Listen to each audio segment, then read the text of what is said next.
ஸ்ரீபெரும்புதூரில் எல்லோரும் நலமாகத்தானே இருக்கிறார்கள்? பதற்றப்படாதீர்கள் சுவாமி, எல்லோரும் சௌக்கியமாகத்தான் இருக்கிறார்கள். நீ தனியாக வந்திருக்கிறாய் என்றதும் எனக்கு கவலை வந்துவிட்டது. அதிருக்கட்டும், நீ எப்படி தனியாக இங்கு வந்தாய்? எதற்காக வந்தாய்? என் அப்பா அம்மாவுடன் காஞ்சிபுரத்திற்கு வந்திருந்தேன், வரதனை தரிசிப்பதற்காக. சரி, அதனால்? எனக்கு உங்களை பார்க்க வேண்டும் போலிருந்தது. அதுதான் அங்கிருந்து அப்படியே. அப்படியே? அடியேன் இங்கு பொழுதுபோக்குவதற்காகவும் கேளிக்கையில் ஈடுபடுவதற்காகவும் தானே திருப்புட்குழி வந்துள்ளேன். ஆதலால் தான் நீ அடியேனை தேடி வந்திருக்கிறாய் அல்லவா? ஒன்று செய்வோமா?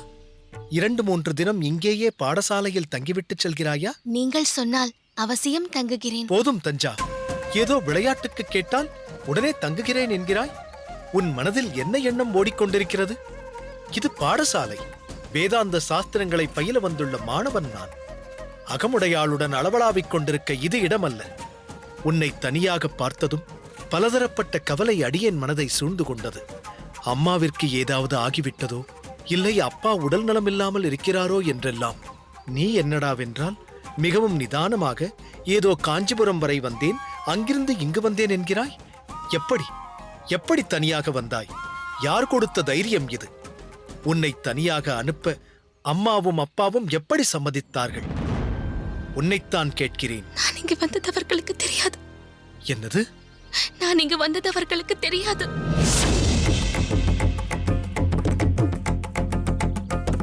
அடியேனை பார்க்க வந்தது முதல் தவறு. அதைவிட மிகப்பெரிய தவறு யாருக்கும் தெரியாமல் வந்தது. எப்படி எப்படி உனக்கு இந்த அளவிற்கு துணிச்சல் வந்தது? கேட்கிறேன் அல்லவா? பேசாமல் இருந்தால் என்ன அர்த்தம்? யார் கொடுத்த தைரியம் இது? உன் அப்பா அம்மாவுடன் வந்திருக்கிறாய் என்றால் அவர்களிடம் சொல்லிவிட்டு வந்தாயா? உன் அம்மாதான் உன்னை அனுப்பி வைத்தார்களா? நான் இங்கு வந்தது அவர்களுக்கும் தெரியாது.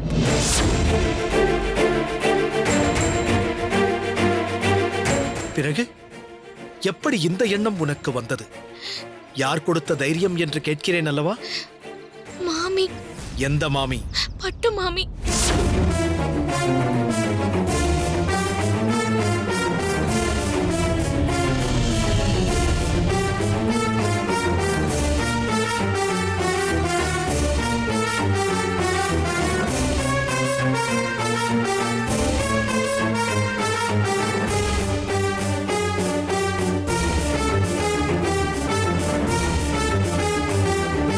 வாருங்கள். இதெல்லாம் உங்கள் ஏற்பாடுதானா? ஆமா. அதுதானே பார்த்தேன். தஞ்சாவுக்கு தன்னிச்சையாக இந்த அளவிற்கு துணிச்சலும் தைரியமும் வராதே. நன்றாக இருக்கிறது மாமி, மிகவும் நன்றாக இருக்கிறது. நன்றாக தைரியம் கொடுத்திருக்கிறீர்கள். இதுதான் நீங்கள் அவளை கவனித்துக் கொள்ளும் லட்சணமா? எதெல்லாம் செய்யக்கூடாதோ அதையெல்லாம் கற்றுக் கொடுங்கள். சொக்கட்டான் விளையாடட்டும், அகத்தில் யாருக்கும் தெரியாமல் வெளியே வரட்டும். ஆஹா, பொறுப்பும் கடமை உணர்ச்சியும் உங்கள் செயல்களில் நன்றாகவே பிரதிபலிக்கிறது. தஞ்சாவின் நிலையை சற்று நினைத்து பாருங்கள். உங்கள் சமாதானம், அறிவுரை, புத்திமதி எதுவும் அடியேனுக்கு தேவையில்லை. தஞ்சாவை பற்றி அடியேன் நன்கறிவேன். நீங்கள் எங்கள் அகத்தில் இருக்கலாமா வேண்டாமா என்பதை அடியேன் தீர்மானிக்க விரும்பவில்லை. அந்த முடிவை தஞ்சாவும் அவள் தாயாரும் எடுக்கட்டும். தஞ்சா மிகவும் ஏங்கி, முதலில் இங்கிருந்து புறப்படுங்கள். தஞ்சா, கிளம்பு. என்னை மன்னித்து விடுங்கள். இனி ஒரு பொழுதும் இப்படி நடக்காது. இந்த வாரம் நீங்கள் வரும் பொழுது வரப்போவதில்லை. இந்த வாரம் அடியேன் ஸ்ரீபெரும்புதூருக்கு வரப்போவதில்லை. தவறு செய்தவர்கள் யாராக இருந்தாலும் அதற்குரிய தண்டனையை அனுபவித்தே தீர வேண்டும். வேறொருவருடைய தூண்டுதலாக இருந்தாலும் இன்று நீ செய்த தவறுக்கு இதுதான் தண்டனை. சுவாமி, நீ போகலாம்.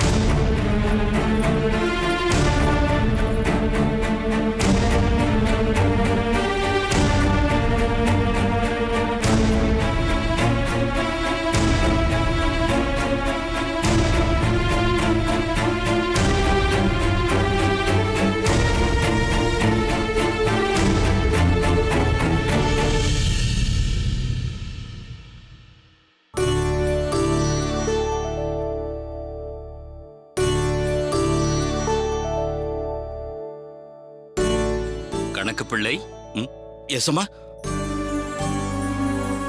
இது என்ன ஏகப்பட்ட ஓலைச்சுவடிகளை பரப்பி வைத்திருக்கிறீர்கள்? அது சின்ன எஜமானி அம்மாவுக்கு சில கணக்கு வழக்குகளை விளக்க வேண்டியிருக்கிறது. அதற்காக கணக்குகளை எடுத்து வைத்துக் கொண்டிருக்கிறேன். ஓ, அப்படியா? ஆம். அது சரி. நானும் ஓரிரு தினங்களாக உங்களை பார்த்து கொண்டிருக்கிறேன்.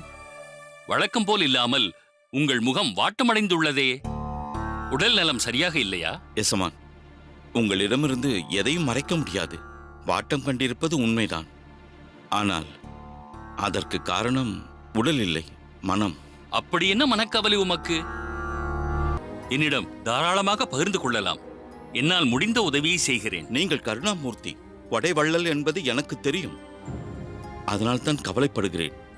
உங்களை பற்றித்தான் வருந்திக் கொண்டிருக்கிறேன். என்னை பற்றியா? அப்படி என்னப்பா வருத்தம்? ஆமாம், நீங்கள் க்ஷேத்ராடனம், வானப்பிரஸ்தம் என்று ஏதேதோ சொல்லிவிட்டீர்கள். நீங்கள் இல்லாமல் இந்த ஜமீனாகவே இருக்காது. இதுதான் உமது வருத்தமா? கூரேசனிடம் சொன்னதைத்தான் உம்மிடமும் சொல்கிறேன். ஏதோ இன்றே கிளம்ப போவதாக வருத்தப்படுகிறீர்கள். அதற்கு இன்னும் அவகாசம் இருக்கிறது. மேலும் என்றாவது ஒரு நாள் எல்லோருமே செல்ல வேண்டியவர்கள் தானே. அதை நினைத்து இப்பொழுதுள்ள சந்தோஷத்தை நாம் இழந்துவிடக் கூடாது. சரி, நம் பண்ணையில் பணிபுரியும் யாருக்கோ ஏதோ அவசர நிதியுதவி தேவை என்று சொன்னீர்களே, என்ன அது? அது உங்களுக்கும் சின்ன எசமானருக்கும் பிரத்யேகமாக சமையலுக்கு அமர்த்திருந்தோமே நரசிம்மன், அவனுக்குத்தான். சரி, அவன் கேட்டதை கொடுத்து விடுங்கள். அவனே இங்கு வந்திருக்கிறான். உங்களை பார்ப்பதற்காக காத்து கொண்டிருக்கிறான். பாவம், இதுவரை நம்மிடம் எந்த உதவியும் கேட்டதில்லை. அப்படியா? சரி சரி, அவனை இங்கு வரச் சொல்லு. சரிங்க எசமா.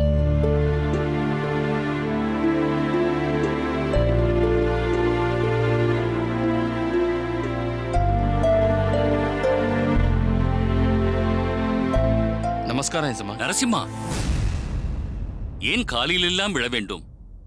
ஏதோ நிதி உதவி தேவை என்று கணக்கப்பிள்ளையிடம் கேட்டாய் என்றா? ஆமா எசமா. அதற்கு முன் கூரேசனின் கல்யாணத்தில் உன் கைமணம் தெரிந்தது. அற்புதமாக தளிகை செய்திருந்தாய். பாராட்டாதவர்களே கிடையாது. நீங்கள் மனமாற புகழ்வதை கேட்க மிகவும் சந்தோஷமாக இருக்கிறது எசமான். சரி சரி, உன் அவசர தேவை என்ன? அதை இவரிடம் சொல். எசமா, எனக்கு கல்யாணமாகி 6 ஆண்டுகள் ஆகிவிட்டன. ஆனால் இப்பொழுதுதான் என் அகமுடையால் கர்ப்பவதி ஆகியிருக்கிறாள். அப்படியா? மிக்க மகிழ்ச்சி. பிரசவம் நல்லபடியாக நடக்கட்டும். வரும் புதன் அன்று பும்சவன சீமந்த கல்யாண வைபவம் வைத்திருக்கிறேன். எங்களுக்கென்று வேறு யாரும் கிடையாது. அந்த சடங்கிற்காகத்தான் அவசரமாக தொகை தேவைப்படுகிறது. அதைத்தான் கணக்கு பிள்ளையிடம் தெரிவித்தேன். கணக்கு பிள்ளை, 6 வருடத்திற்கு பிறகு என்றால் எதிர்பார்ப்பு, கவலை இரண்டுமே இரட்டிப்பாக இருக்கும். இதில் செலவை பற்றிய கவலை இவனுக்கு வேண்டாம். நம் வைப்பு நிதியிலிருந்து பொதுவாக இது போன்ற சடங்குகளுக்கு என்ன கொடுப்போமோ அதை நரசிம்மனுக்கும் கொடுங்கள். நரசிம்மா, கணக்கு பிள்ளையிடமிருந்து தொகையை பெற்றுக்கொள். உங்களுக்கு எப்படி நன்றி சொல்வதென்றே தெரியவில்லை எசமான். ரொம்ப நன்றி எசமான். இருக்கட்டும். நரசிம்மா, நீ முற்றத்தில் காத்திரு, நான் வந்து விடுகிறேன். ஆகட்டும், வருகிறேன் எசமான். சென்று வா.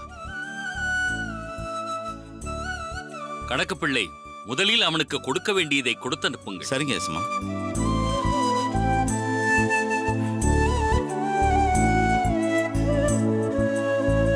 கணக்கு பிள்ளை, சற்று நில்லுங்கள்.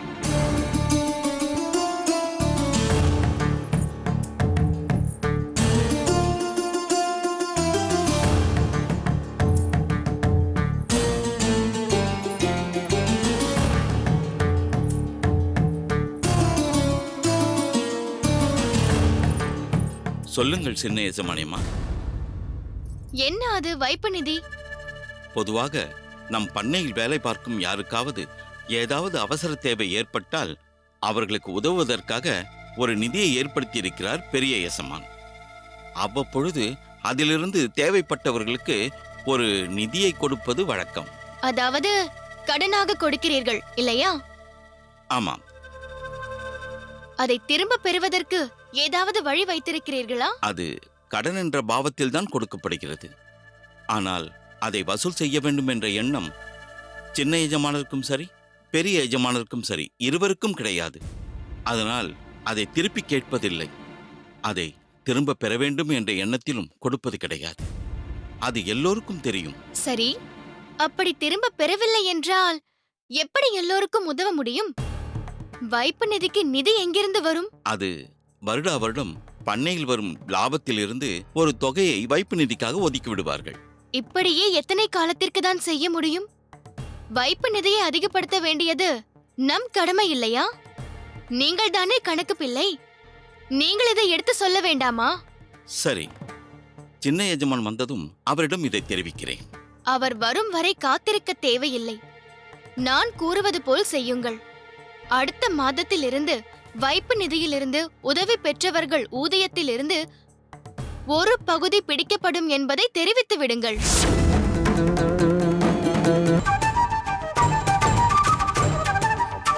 என்ன கணக்கு பிள்ளை, ஏன் வாயடைத்து விட்டீர்கள்?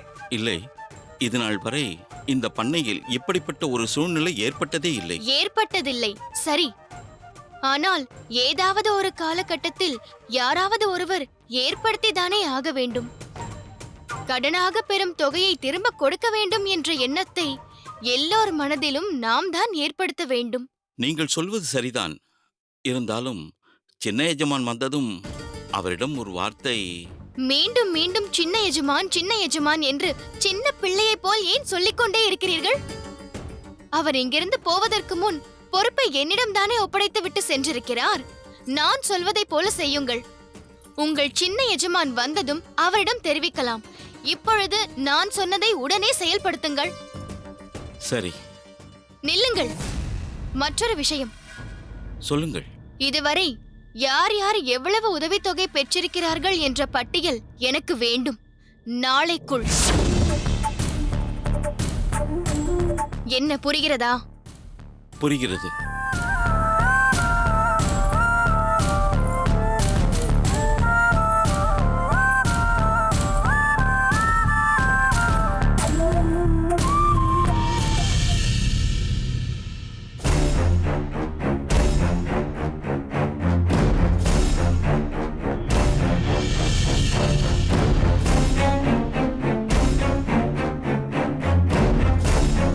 என்ன விஷமத்தனம் இது?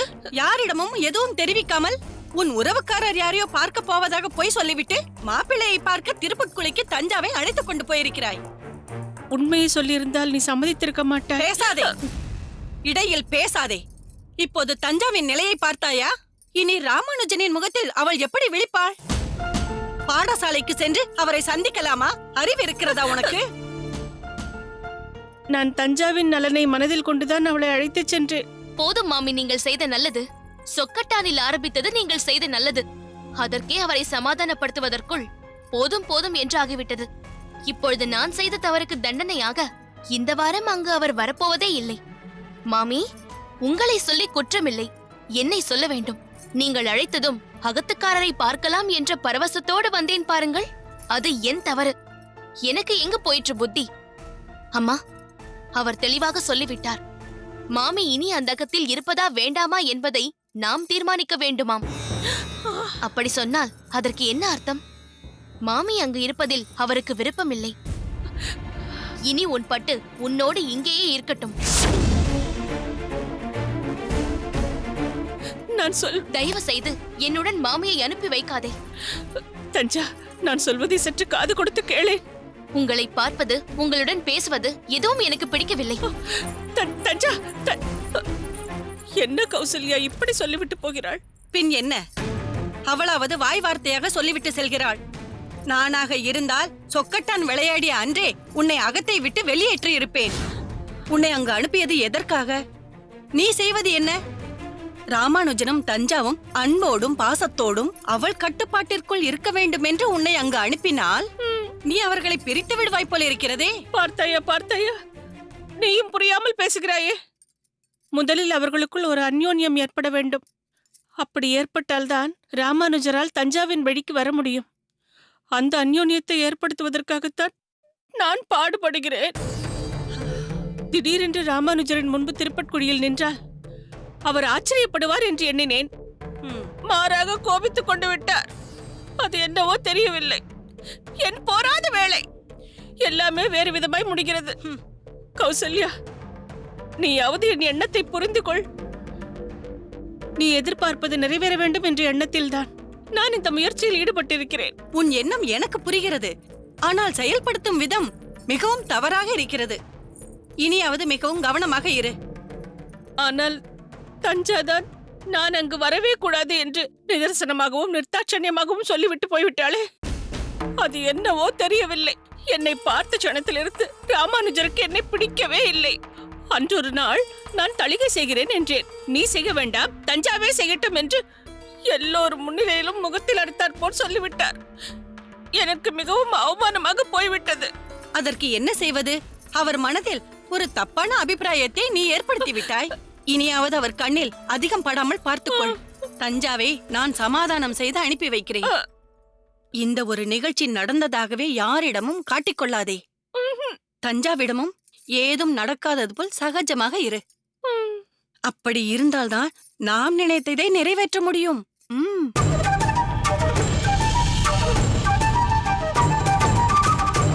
ஏதோ உங்களை பார்த்து விட்டேன் என்ற திருப்தி. இதற்கு மேல் எது எது எப்படி நடக்க வேண்டுமோ அப்படியே நடக்கட்டும். அன்னைக்கு எங்க தாத்தா 16 புள்ள பெத்தாரு. இன்னைக்கு இருக்கிறவனால ஒரு புள்ளைய பெக்க முடியலையேங்க.